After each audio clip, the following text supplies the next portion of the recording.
ओम शांति। 30 जनवरी 2026।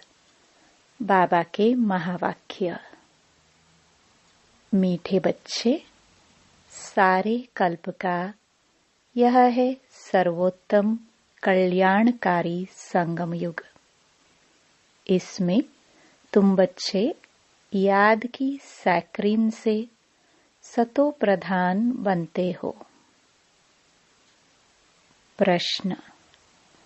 अनेक प्रकार के प्रश्नों की उत्पत्ति का कारण तथा उन सब का निवारण क्या है? उत्तर। जब देह अभिमान में आते हो तो संशय पैदा होता है और संशय उठने से ही अनेक प्रश्नों की उत्पत्ति हो जाती है। बाबा कहते, मैंने तुम बच्चों को जो धंधा दिया है, पतित से पावन बनो और बनाओ। इस धंधे में रहने से सब प्रश्न खत्म हो जाएंगे। गीत। तुम्हें पाके हमने जहान पा लिया है। ओम शांति। मीठे मीठे रूहानी बच्चों ने गीत सुना। यह किसने कहा, मीठे मीठे रूहानी बच्चे? जरूर रूहानी बाप ही कह सकते हैं। मीठे मीठे रूहानी बच्चे अभी सम्मुख बैठे हैं और बाप बहुत प्यार से समझा रहे हैं।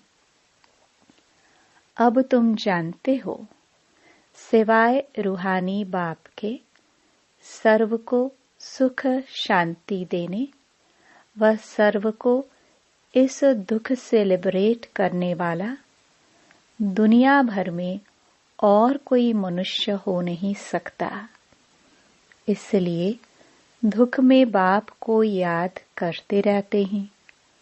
तुम बच्चे सम्मुख बैठे हो, जानते हो बाबा हमको सुख धाम के लायक बना रहे हैं। सदा सुख धाम का मालिक बनाने वाले बाप के सम्मुख आए हैं। अभी समझते हो, सम्मुख सुनने और दूर रहकर सुनने में बहुत फर्क है। मधुबन में सम्मुख आते हो। मधुबन मशहूर है। मधुबन में उन्होंने श्री कृष्ण का चित्र दिखाया है, परंतु श्री कृष्ण तो है नहीं। तुम बच्चे जानते हो, यहाँ तो घड़ी घड़ी अपने को आत्मा निश्चय करना है। इसमें मेहनत लगती है। मैं आत्मा बाप से वर्षा ले रही हूँ। बाप एक ही समय आते हैं सारे चक्र में। यह कल्प का सुहावना संगम युग है। इसका नाम रखा है पुरुषोत्तम। यही संगम युग है जिसमें सभी मनुष्य मात्र उत्तम बनते हैं। अभी तो सभी मनुष्य मात्र की आत्माएं तमो प्रधान हैं, सो फिर सतो प्रधान बनती हैं। सतो प्रधान है तो उत्तम है। तमो प्रधान होने से मनुष्य भी कनिष्ठ बनते हैं। तो अब बाप आत्माओं को सम्मुख बैठ समझाते हैं। सारा पाठ आत्मा ही बजाती है, न कि शरीर। तुम्हारी बुद्धि में आ गया है कि हम आत्मा असल में निराकारी दुनिया व शांति धाम में रहने वाले हैं। यह किसको भी पता नहीं है, न खुद समझा सकते हैं। तुम्हारी बुद्धि का अब ताला खुला है। तुम समझते हो, बरोबर आत्माएं परम धाम में रहती हैं। वह है इनकॉर्पोरियल वर्ल्ड। यह है कॉर्पोरियल वर्ल्ड। यहाँ हम सब आत्माएं एक्टर्स पार्टधारी हैं। पहले पहले हम पार्ट बजाने आते हैं, फिर नंबरवार आते जाते हैं। सभी एक्टर्स इकट्ठे नहीं आ जाते। भिन्न भिन्न प्रकार के एक्टर्स आते जाते हैं। सब इकट्ठे तब होते जब नाटक पूरा होता है। अभी तुमको पहचान मिली है। हम आत्मा असुल शांति धाम की रहवासी हैं। यहाँ आते हैं पाठ बजाने। बाप सारा समय पाठ बजाने नहीं आते हैं। हम ही पाठ बजाते बजाते सतो प्रधान से तमो प्रधान बन जाते हैं। अभी तुम बच्चों को सम्मुख सुनने से बड़ा मजा आता है। इतना मजा मुरली पढ़ने से नहीं आता। यहाँ सम्मुख होना। तुम बच्चे समझते हो कि भारत गॉड गॉडेस का स्थान था। अभी नहीं है। चित्र देखते हो, था जरूर। हम वहाँ के रहवासी थे। पहले पहले हम देवता थे। अपने पाठ को तो याद करेंगे कि भूल जाएंगे। बाप कहते हैं, तुमने यहाँ यह पाठ बजाया। यह ड्रामा है। नई दुनिया सो फिर पुरानी दुनिया होती है। पहले पहले ऊपर से जो आत्माएं आती हैं वो गोल्डन एज में आती हैं। ये सब बातें अभी तुम्हारी बुद्धि में है। तुम विश्व के मालिक महाराजा महारानी थे। तुम्हारी राजधानी थी। अभी तो राजधानी है नहीं। अभी तुम सीख रहे हो हम राजाई कैसे चलाएंगे। वहाँ वजीर होते नहीं। राय देने वाले की दरकार नहीं। वह तो श्रीमत द्वारा श्रेष्ठ ते श्रेष्ठ बन जाते हैं। फिर इनको दूसरे कोई से राय लेने की दरकार नहीं है। अगर कोई से राय ले तो समझा जाएगा उनकी बुद्धि कमजोर है। अभी जो श्रीमत मिलती है वह सत्युग में भी कायम रहती है। अभी तुम समझते हो। पहले पहले बरोबर इन देवी देवताओं का आधा कल्प राज्य था। अब तुम्हारी आत्मा रिफ्रेश हो रही है। यह नॉलेज परमात्मा के सिवाय कोई भी दे ना सके। अभी तुम बच्चों को देही अभिमानी बनना है। शांति धाम से आकर यहाँ तुम टॉकी बने हो। टॉकी होने बिगर कर्म हो न सके। यह बड़ी समझने की बातें हैं। जैसे बाप में सारा ज्ञान है, वैसे तुम्हारी आत्मा में भी ज्ञान है। आत्मा कहती है, हम एक शरीर छोड़ संस्कार अनुसार फिर दूसरा शरीर लेता हूँ। पुनर्जन्म भी जरूर होता है। आत्मा को जो भी पाठ मिला हुआ है वह बजाती रहती है। संस्कारों अनुसार दूसरे जन्म लेते रहते हैं। आत्मा की दिन प्रतिदिन प्योरिटी की डिग्री कम होती जाती है। पतित अक्षर द्वापर से काम में लाते हैं। फिर भी थोड़ा सा फर्क जरूर पड़ता है। तुम नया मकान बनाओ। 1 मास के बाद कुछ जरूर फर्क पड़ेगा। अभी तुम बच्चे समझते हो। बाबा हमको वर्षा दे रहे हैं। बाप कहते हैं हम आए हैं तुम बच्चों को वर्षा देने। जितना जो पुरुषार्थ करेगा उतना पद पाएगा। बाप के पास कोई फर्क नहीं है। बाप जानते हैं हम आत्माओं को पढ़ाते हैं। आत्मा का हक है बाप से वर्षा लेने का। इसमें मेल फीमेल की दृष्टि यहाँ नहीं रहती।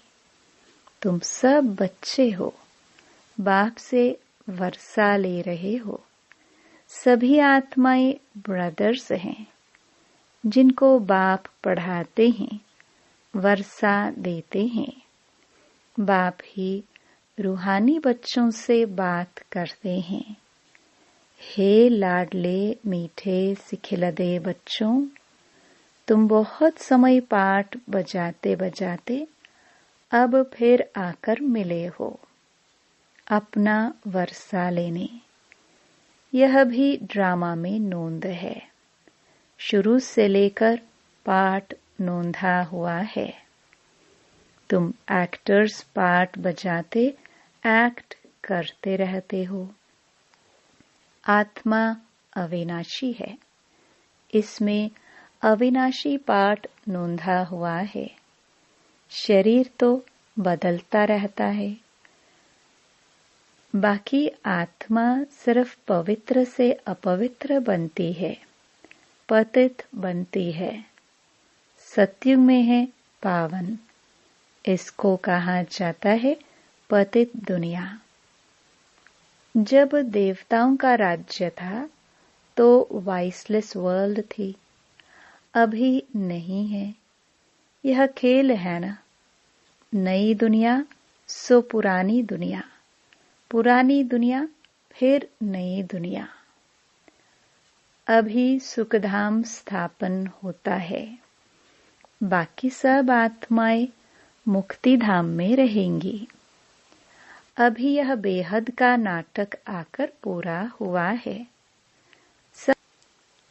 सब आत्माएं मच्छरों में सल जाएंगे। इस समय कोई भी आत्मा आए तो पतित दुनिया में उनकी क्या वैल्यू होगी? वैल्यू उनकी है जो पहले पहले नई दुनिया में आते हैं। तुम जानते हो जो नई दुनिया थी वह फिर पुरानी बनी है। नई दुनिया में हम देवी देवता थे। वहां दुख का नाम नहीं था। यहाँ तो अथाह दुख है। बाप आकर दुख की दुनिया से लिबरेट करते हैं। यह पुरानी दुनिया बदलनी जरूर है। तुम समझते हो बरोबर हम सत्युग के मालिक थे। फिर 84 जन्मों के बाद ऐसे बने हैं। अब फिर बाप कहते हैं मुझे याद करो तो तुम स्वर्ग के मालिक बनेंगे। तो हम क्यों ना अपने को आत्मा निश्चय करें और बाप को याद करें। कुछ तो मेहनत करनी होगी ना। राजाई पाना कोई सहज थोड़ी है। बाप को याद करना है। यह माया का वंडर है जो घड़ी घड़ी तुमको भुला देती है। उसके लिए उपाय रचना चाहिए। ऐसे नहीं मेरा बनने से याद जम जाएगी। बाकी पुरुषार्थ क्या करेंगे? नहीं, जब तक जीना है पुरुषार्थ करना है। ज्ञानामृत पीते रहना है। यह भी समझते हो हमारा यह अंतिम जन्म है। इस शरीर का भान छोड़ देही अभिमानी बनना है। गृहस्थ व्यवहार में भी रहना है। पुरुषार्थ जरूर करना है। सिर्फ अपने को आत्मा निश्चय कर बाप को याद करो। त्वमेव माताश्च पिता। यह सब है भक्ति मार्ग की महिमा। तुमको सिर्फ एक अलफ को याद करना है। एक ही मीठी सैक्रीन है और सब बातें छोड़ एक सैक्रीन बाप को याद करो। अभी तुम्हारी आत्मा तमो प्रधान बनी है, उनको सतो प्रधान बनाने के लिए याद की यात्रा में रहो। सबको यही बताओ, बाप से सुख का वर्षा लो। सुख होता ही है सतयुग में। सुख धाम स्थापन करने वाला बाबा है।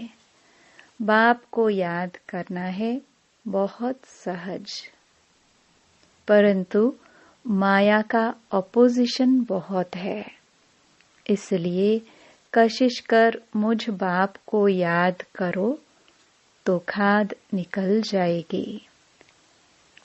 सेकंड में जीवन मुक्ति गाया जाता है। हम आत्मा रूहानी बाप के बच्चे हैं, वहां के रहने वाले हैं। फिर हमको अपना पार्ट रिपीट करना है। इस ड्रामा के अंदर सबसे जास्ती हमारा पार्ट है। सुख भी सबसे जास्ती हमको मिलेगा। बाप कहते हैं, तुम्हारा देवी देवता धर्म बहुत सुख देने वाला है और बाकी सब शांति धाम में ऑटोमेटिकली चले जाएंगे। हिसाब किताब चुकतो कर, जास्ती विस्तार में हम क्यों जाए। बाप आते ही हैं सबको वापस ले जाने। मच्छरों सदृश सबको ले जाते हैं। सतयुग में बहुत थोड़े होते हैं।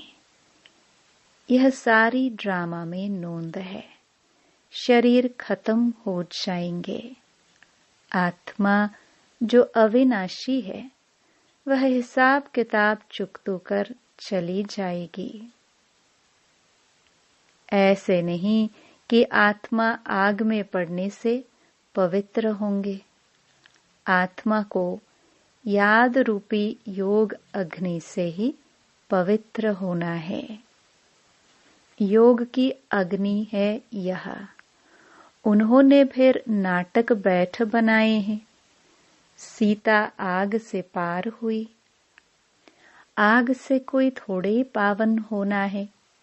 बाप समझाते हैं, तुम सब सीताएं इस समय पतित हो, रावण के राज्य में हो।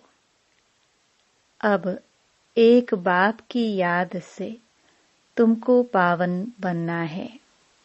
राम एक ही है। अग्नि अक्षर सुनने से समझते हैं, आग से पार हुई। कहाँ योग अग्नि, कहाँ यह अग्नि। आत्मा परमपिता परमात्मा से योग रखने से ही पतित से पावन होंगे। रात दिन का फर्क है। हेल में सब सीताएं रावण की जेल में शोक वाटिका में हैं। यहाँ का सुख तो काग विष्टा के समान है, भेंट की जाती है। स्वर्ग के सुख तो अताह है। तुम आत्माओं की सभी शिव साजन के साथ सगाई हुई है, तो आत्मा फीमेल हुई ना। शिव बाबा कहते हैं, सिर्फ मुझे याद करो तो तुम पावन बन जाएंगे। शांति धाम जाए, फिर सुख धाम में आ जाएंगे। तो बच्चों को ज्ञान रत्नों से झोली भरनी चाहिए। कोई भी प्रकार का संशय नहीं ले आना चाहिए। देह अभिमान में आने से फिर अनेक प्रकार के प्रश्न उठते हैं। फिर बाप जो धंधा देते हैं वह करते नहीं है। मूल बात है, तुमको पतित से पावन बनना है। दूसरी बातें छोड़ देनी चाहिए। राजधानी की जैसी रस्म रिवाज होगी वह चलेगी। जैसे महल बनाए होंगे वैसे बनाएंगे। मूल बात है पवित्र बनने की। बुलाते भी हैं, हे पतित पावन। पावन बनने से सुखी बन जाएंगे। सबसे पावन हैं देवी देवताएं। अभी तुम 21 जन्मों के लिए सर्वोत्तम पावन बनते हो। उसको कहा जाता है संपूर्ण निर्विकारी पावन। तो बाप जो श्रीमत देते हैं उस पर चलना चाहिए। कोई भी संकल्प उठाने की दरकार नहीं। पहले हम पतित से पावन तो बने। पुकारते भी हैं, हे पतित पावन, परंतु समझते कुछ भी नहीं। यह भी नहीं जानते पतित पावन कौन है। यह है पतित दुनिया, वह है पावन दुनिया। मुख्य बात है ही पावन बनने की। पावन कौन बनाएंगे यह कुछ भी पता नहीं। पतित पावन कह बुलाते हैं, परंतु बोलो तुम पतित हो तो बिगड़ पड़ेंगे। अपने को विकारी कोई भी समझते नहीं। कहते हैं गृहस्थी में तो सब थे। राधे कृष्ण लक्ष्मी नारायण को भी बच्चे थे ना, लेकिन वहां योग बल से बच्चे पैदा होते हैं। यह भूल गए हैं। उनको वाइसलेस वर्ल्ड स्वर्ग कहा जाता है। वह है शिवालय। बाप कहते हैं पतित दुनिया में एक भी पावन नहीं। यह बाप तो बाप, टीचर और सतगुरु है जो सबको सद्गति देते हैं। वह तो एक गुरु चला गया तो फिर बच्चे को गद्दी देंगे। अब वह कैसे सद्गति में ले जाएंगे? सर्व का सद्गति दाता है ही एक। सतयुग में सिर्फ देवी देवता होते हैं। बाकी इतनी सब आत्माएं शांति धाम में चले जाएंगी। रावण राज्य से छूट जाते हैं। बाप सबको पवित्र बनाकर ले जाते हैं। पावन से फिर फट से कोई पतित नहीं बनते हैं। नंबरवार उतरते हैं। सतो प्रधान से सतो रजो तमो। तुम्हारी बुद्धि में 84 जन्मों का चक्र बैठा है। तुम जैसे अब लाइट हाउस हो। ज्ञान से इस चक्र को जान गए हो कि यह चक्र कैसे फिरता है। अभी तुम बच्चों को और सबको रास्ता बताना है। सब नैयाए हैं। तुम पायलट हो, रास्ता बताने वाले। सबको बोलो आप शांति धाम सुख धाम को याद करो। कलयुग दुख धाम को भूल जाओ। अच्छा, मीठे मीठे सिखिलदे बच्चों प्रति मात पिता बाप दादा का याद प्यार और गुड मॉर्निंग। रूहानी बाप की रूहानी बच्चों को नमस्ते। धारणा के लिए मुख्य सार। पहला, जब तक जीना है ज्ञान अमृत पीते रहना है। अपनी झोली ज्ञान रत्नों से भरनी है। संशय में आकर कोई प्रश्न नहीं उठाने हैं। दूसरा, योग अग्नि से आत्मा रूपी सीता को पावन बनाना है। किसी बात के विस्तार में जास्ती ना जाकर देही अभिमानी बनने की मेहनत करनी है। शांति धाम और सुख धाम को याद करना है। वरदान। सदा मनन द्वारा मग्न अवस्था के सागर में समाने का अनुभव करने वाले अनुभवी मूर्त भाव। अनुभवों को बढ़ाने का आधार है मनन शक्ति। मनन वाला स्वतः मग्न रहता है। मग्न अवस्था में योग लगाना नहीं पड़ता, लेकिन निरंतर लगा रहता है। मेहनत नहीं करनी पड़ती है। मगन अर्थात मोहब्बत के सागर में समाया हुआ, ऐसा समाया हुआ जो कोई अलग कर नहीं सकता। तो मेहनत से छूटो, सागर के बच्चे हो, तो अनुभवों के तालाब में नहीं नहाओ, लेकिन सागर में समा जाओ। तब कहेंगे अनुभवी मूर्त। स्लोगन। ज्ञान स्वरूप आत्मा वह है जिसका हर संकल्प, हर सेकंड समर्थ हो। अव्यक्त इशारे। इस अव्यक्ति मास में बंधन मुक्त रह जीवन मुक्त स्थिति का अनुभव करो। यदि कोई भी स्वभाव, संस्कार, व्यक्ति अथवा वैभव का बंधन अपनी तरफ आकर्षित करता है, तो बाप के याद की आकर्षण सदैव नहीं रह सकती। कर्मातीत बनना माना सर्व कर्म बंधनों से मुक्त, न्यारे बन प्रकृति द्वारा निमित्त मात्र कर्म कराना। यह न्यारे बनने का पुरुषार्थ बार बार करते रहो। सहज और स्वतः यह अनुभूति हो कि कराने वाला और करने वाली यह कर्मेंद्रिया है ही अलग। ओम शांति।